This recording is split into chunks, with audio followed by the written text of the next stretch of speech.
Hi guys, so today's lesson is we're going to talk about how to use ang.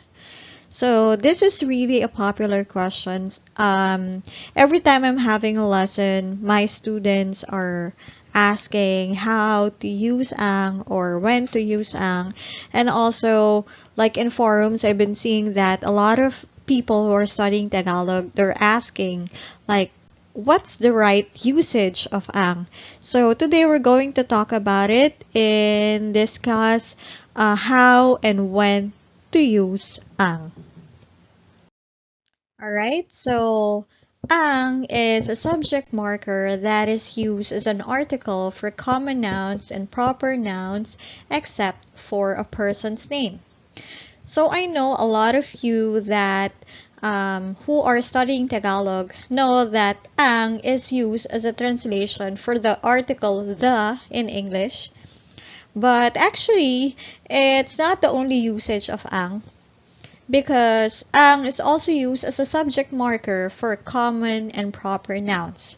So what are the examples of common nouns? So examples of common nouns are like table, mesa, pinto, door, or student, estudiante, or nanay, mother, or sibling, kapatid.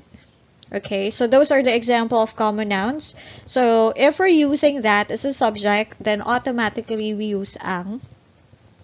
And then examples of proper nouns. So these are names of places, names of brands, names of what else?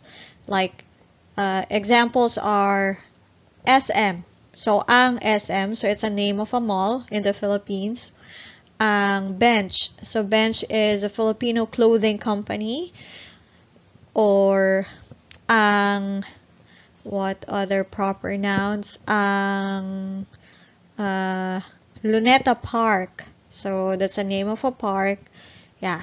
So we use ang for proper nouns, but except for a person's name. Because person's name, if it's singular, we use si.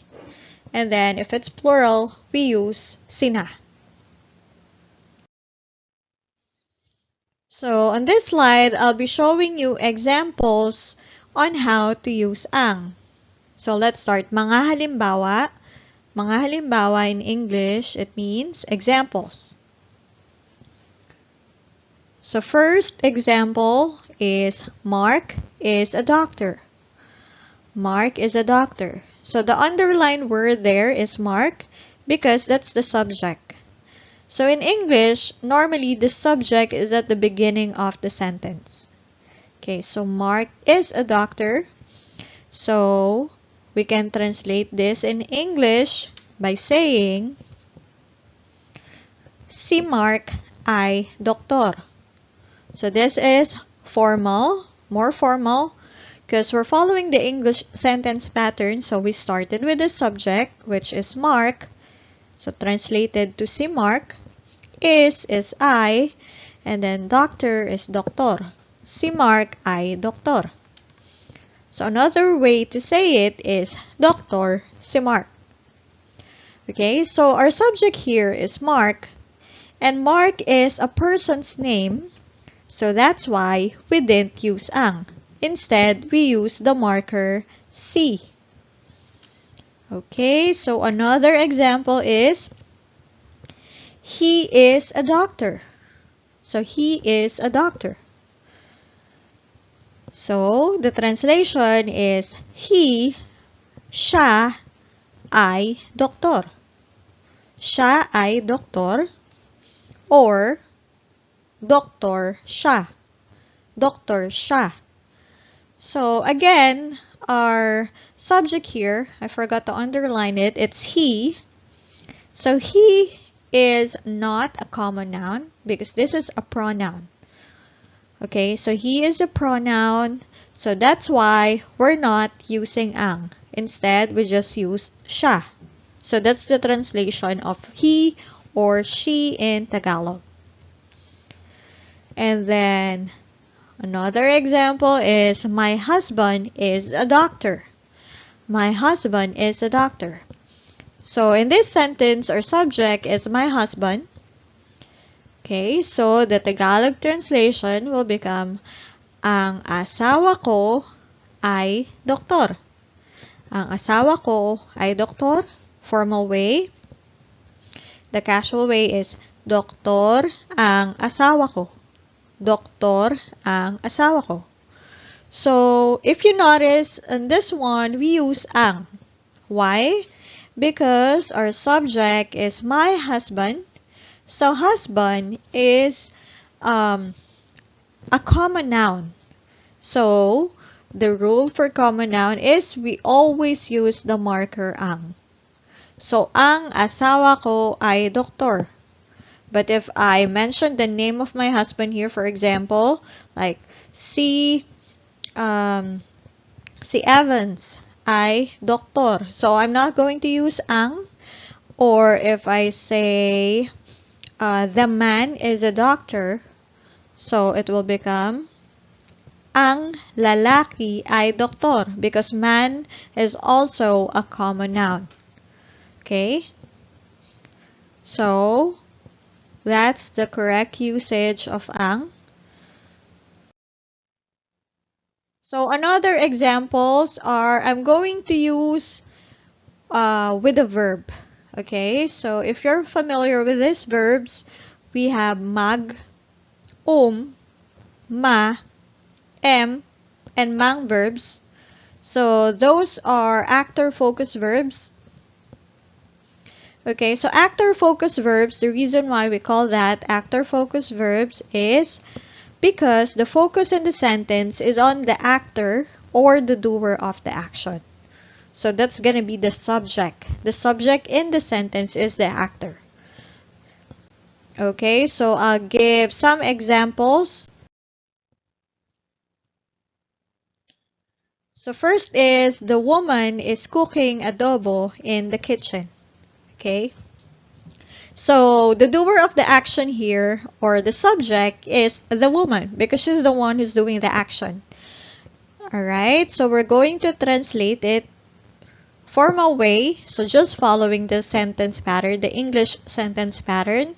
So, ang babae ay nagluluto ng adobo sa kusina. Okay, so the subject is the woman. So the woman is a common noun. So that's why we use ang. Another example is following the pattern verb, actor, object, location, time. So nagluluto ang babae ng adobo sa kusina. Sorry, so it should be kusina. Sala is living room. Alright, so another example is, my older sister goes to the market every day. Okay, so the verb here is goes, and then the subject is the doer of the action. So the doer of the action is my older sister. Okay, so my older sister is a common noun too, because older sister. So, the translation of that in Tagalog is, ang ate ko ay pumupunta sa palengke araw-araw.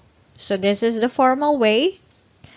And then, the casual way is, pumupunta ang ate ko sa palengke araw-araw. So, this is following the pattern verb, the actor, the object, and then location, and then the time. Okay, so ang ate ko is a common noun. That's why we use ang. And then next is, they watch a movie. Okay, so our subject is they because that is the doer of the action. So in Tagalog, we can say, sila ay nanonood ng pelikula. Sila ay nanonood ng pelikula. And then, another way to say it, so it's casual, nanonood sila ng pelikula. So we follow the pattern verb, the actor, and then the object. So we don't have location and time for this sentence. Okay, so we didn't use ang because our subject is they, and then they is a pronoun. Okay, so pronouns like you, I, she, they, we, uh, and also other pronouns like this, that, those, we don't use ang. So only for common and proper nouns. Alright? So that's the end of the lesson today. I hope you learned something for today's lesson. So if you have questions, just comment down below. Thank you.